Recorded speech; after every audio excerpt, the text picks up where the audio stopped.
Brothers and sisters in Islam, Allah subhanahu wa ta'ala says in His book, قَدْ أَفْلَحَ الْمُؤْمِنُونَ قَدْ أَفْلَحَ الْمُؤْمِنُونَ. At the beginning of Surah Al-Mu'minun, قَدْ أَفْلَحَ الْمُؤْمِنُونَ. Indeed, without doubt, the mu'minun have succeeded. Like, who are these mu'minun, Ya Allah? الَّذِينَ هُمْ فِي صَلَاتِهِمْ خَاشِعُونَ. These mu'minun are those who are serene, submissive in their salah.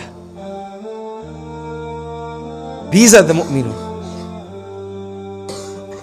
And the scholars, when they look at this ayah, they teach us about how, and this has come based on precedence of how sometimes a person can pray salah and leave with 20% of the rewards of the salah, or 30% of the rewards, or 35% of the rewards, all depending on what?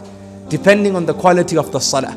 And once the Prophet ﷺ saw a person praying and he was fidgeting, so the Prophet ﷺ said, if this person's heart could become serene, the entire body would be serene. Meaning all this movement you see is because of his busy heart. Meaning there's no khushu' in his prayer.